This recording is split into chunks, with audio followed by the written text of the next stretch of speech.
नमस्कार दोस्तों, मैं प्रीति वत्स अपने यूट्यूब चैनल पर आप सभी लोगों का स्वागत करती हूँ। तो आज हम बताएंगे दिया की बाती का पूरा जल जाना या बच जाना क्या संकेत देता है। तो आज हम आपके लिए एक बेहद महत्वपूर्ण जानकारी लेकर आए हैं जो आपके पूजा घर, मंदिर और खास अवसरों पर जैसे कि दीपावली, व्रत और अन्य धार्मिक अनुष्ठानों में दीपक जलाने से जुड़ी है। क्या आपने कभी सोचा होगा, देखा होगा कि जब आप दीपक जलाते हैं तो आपके जीवन में कौन से संकेत दे रहा है? क्या आपकी दीपक की बाती पूरी तरह से जल जाती है या वह अर्धजली रह जाती है? क्या दीपक की बाती पर फूल बनने का क्या अर्थ होता है? क्या आपको पता है कि पहले से जले हुए दीपक में बाती जलाना आपकी परेशानियों का कारण हो सकता है या नहीं? और कितने समय तक, कितने सालों तक एक ही दीपक का उपयोग करना शुभ माना जाता है या अशुभ माना जाता है? तो हम इन सभी रहस्यों का पर्दाफाश करेंगे और जानेंगे कि दीपक आपके जीवन में खुशहाली या बाधाएं कैसे ला सकता है। इस जानकारी में आप अंत तक हमारे साथ बने रहें और दोस्तों, आपको जानकारी हैरानी कर देगी। आपने अपने पूजा घर के मंदिर में दीपक जलाते समय अगर यह गलती करते हैं तो आपको इसका परिणाम जरूर भुगतना होगा। दीपक की बाती का पूरा जल जाना और बाकी का बच जाना भी अलग अलग संकेत देता है जो हमारे लिए जानना बहुत जरूरी है। इन्हीं सब बातों को जानने के लिए हम इस वीडियो में अंत तक हमारे साथ बने रहिए। दोस्तों, जब हम पूजा करते हैं तो हमारा दीपक कभी कभी अचानक से बुझ जाता है और कभी कभी ऐसा होता है कि हमारी पूजा होने के बाद हम उस दीपक को भगवान के सामने जलता छोड़ देते हैं, लेकिन कुछ समय के बाद दीपक खुद ब खुद जली बाती और घी बचा रह जाता है और कभी कभी तो हमारे दीपक की बाती पूरी तरह जल जाती है और उसमें फूल भी बन जाता है। तो इनके अलग अलग नकारात्मक और सकारात्मक परिणाम होते हैं। तो सबसे पहले यह जानते हैं कि अगर हमारे दीपक में फूल बन रहा है तो इसका क्या मतलब होता है। प्रिय मित्रों, अगर हमारे दीपक की बाती में फूल बन रहा है तो इसका सीधा सा मतलब है कि भगवान ने हमारी प्रार्थना को स्वीकार कर लिया और वह हमारी पूजा से प्रसन्न है। इसका संकेत वह बाती में बने इस फूल के माध्यम से देते हैं। अगर आपके घर में दिव्य शक्तियाँ मौजूद है और आपके साथ वह वहाँ पर भी ईश्वर की पूजा में अपना ध्यान रखती हैं तो आपकी दीपक की बाती में एक से ज़्यादा फूल बनते हैं और कभी कभी साथ ही किसी भी देवी देवता का रूप भी दिखने लगता है। तो अगर आपके दीपक की बाती में फूल बन रहा है तो आप सच में बहुत भाग्यशाली हैं। इसी के साथ दीपक जलाने के भी कुछ खास नियम हैं, आपको जरूर जान चाहिए। दोस्तों, अगर आप पहले से जले हुए दीपक में अपनी बाती रखकर जलाते हैं तो ऐसा करने से दुर्भाग्य आपका पीछा कभी नहीं छोड़ता। अगर दीपक में पहले से जली हुई बाती को की राख या फिर रुई की काली और अपनी अपनी बाती इसमें रखकर जला दी तो ऐसा करने से भगवान आपसे प्रसन्न होने की बजाय नाराज हो जाते हैं। आपको इसके बहुत ही भयानक परिणाम देखने को मिलते हैं। आपके बनते हुए काम बिगड़ने लगते हैं, आपकी तिजोरी का धन खर्च होने लगता है और आपके धन आने के सारे रास्ते भी बंद हो जाते हैं। तो हमेशा यह ध्यान रखें कि जब भी आप दीपक जलाएं, आप हमेशा साफ सुथरे दीपक का ही इस्तेमाल करें। दोस्तों, इसी के साथ कुछ लोगों की आदत होती है कि वह हर थोड़े दिन बाद अपने दीपक को बदल देते हैं। इस पर गुरु जी का कहना है कि अगर आप जिस दीपक से पूजा करते हैं उसे कभी मत बदलिए, आप उस दीपक को सिद्ध हो जाने दीजिए। जब कोई दीपक रोजाना भगवान के सामने जलता है तो वह दीपक समय के साथ सिद्ध हो जाता है।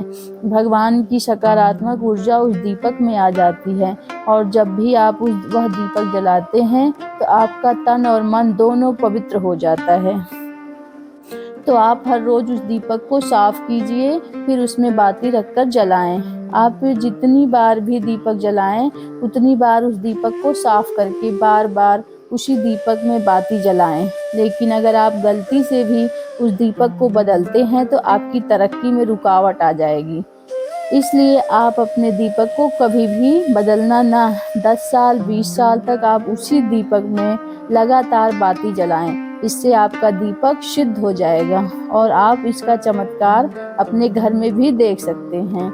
अगर आपके घर में कोई भी रोगी हो, बीमार हो या किसी को बुखार आ रहा है तो इस दीपक को थोड़ी देर के लिए किसी बर्तन में डालिए और उस रोगी को यह पानी पिला दीजिए। 10 से 15 मिनट के भीतर उसका बुखार उतर जाएगा। वहीं अगर आपके घर में किसी को नज़र लगी हो या फिर आपके व्यापार में किसी की नज़र लगी हो, आपका धंधा अच्छे से नहीं चल रहा है, तो आप इस दीपक को तांबे के बर्तन में पानी भरकर उसमें डाल दीजिए और रात भर के लिए छोड़ दीजिए। अगले दिन सुबह पानी का छिड़काव अपने घर में और अपनी दुकान में करिए। ऐसा करने से आपको साफ-साफ परिणाम दिखेंगे, क्योंकि हम जब लगातार एक ही वस्तु का प्रयोग अपनी पूजा घर में करते हैं तो वह वस्तु शुद्ध हो जाती है। भगवान की जो ऊर्जा होती है वह उस वस्तु में समा जाती है। तो कभी भी अपने मंदिर के दीपक को बदलने की गलती ना करें।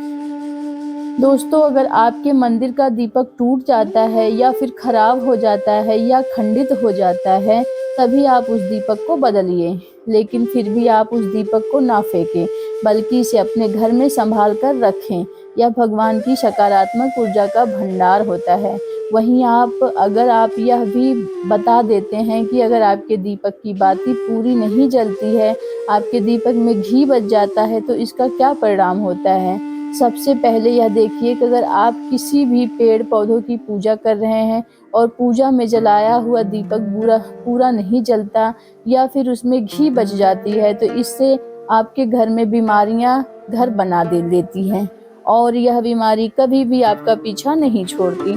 तो जब भी आप किसी भी पेड़ पौधे या मंदिर के बाहर किसी भी स्थान पर पूजा करें, तो यह ध्यान रखें कि उसकी बाती पूरी जले और उसमें घी बचा हुआ ना हो, क्योंकि यह आपकी अच्छी सेहत के लिए बहुत ही अच्छा प्रभाव देगा।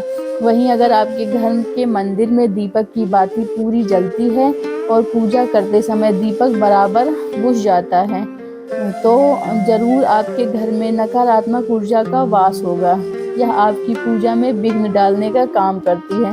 दोस्तों, हमारे घर में अगर कोई बुरी शक्तियाँ या फिर कोई ऐसी ऊर्जा होती है जो यह नहीं चाहती कि आपके घर में भगवान की कृपा हो और सकारात्मक ऊर्जा हो, तो यह आपकी पूजा सफल नहीं होने देती। क्योंकि दोस्तों, एक वातावरण में एक ही तरह की ऊर्जा रह सकती है, तो या तो सकारात्मक या नकारात्मक। जो बुरी शक्तियाँ होती हैं वह यह कभी भी नहीं चाहती कि आपके घर में देवी देवताओं की कृपा हो। अगर आपके घर में भगवान ने अपनी कृपा की तो उन बुरी शक्तियों और ऊर्जा का प्रभाव खत्म हो जाएगा। इसलिए यह शक्तियाँ चाहती हैं कि आपके पूजा में रुकावटें आए और इन्हीं के प्रभाव से हमारा दीपक बार बार बुझ जाता है या फिर दीपक की बातें पूरी तरह नहीं जलती। इस सब से बचने के लिए आपको सच्चे मन से भगवान का स्मरण करना चाहिए।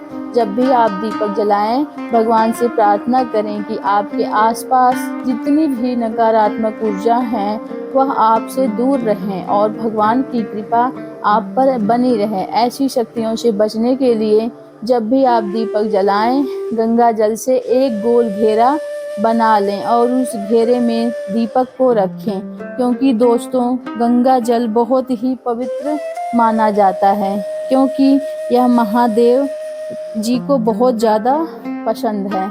महादेव का वरदान भी गंगा जल को प्राप्त है। गंगा जल से पहले आप उसको शुद्ध कर लें और फिर उसके बाद दीपक को रखें। आपकी पूजा में किसी भी शक्ति को बाधा नहीं बनने देगा और ना कोई शक्तियाँ आपके ऊपर नकारात्मक शक्तियों का प्रभाव पड़ेगा, आपके दीपक को बुझा नहीं पाएगा। आप निर्विघ्न अपनी पूजा संपन्न करें और देवी शक्तियाँ भी आपके जीवन में अपनी कृपा और आशीर्वाद बनाए रखेगी। तो दोस्तों, आशा है कि आज आपको यह जानकारी बेहद पसंद आई होगी और भक्तों, अगर आपको यह वीडियो पसंद आए तो कृपया मेरे इस चैनल को ज़रूर से ज़रूर लाइक सब्सक्राइब ज़रूर करें। और जय माता लक्ष्मी। आपकी प्रतिक्रिया हमारे लिए बहुत ही महत्वपूर्ण है। ऐसे भी हमारे चैनल प्रीति बस 999 को ज़रूर से ज़रूर सब्सक्राइब करें और लाइक करें। और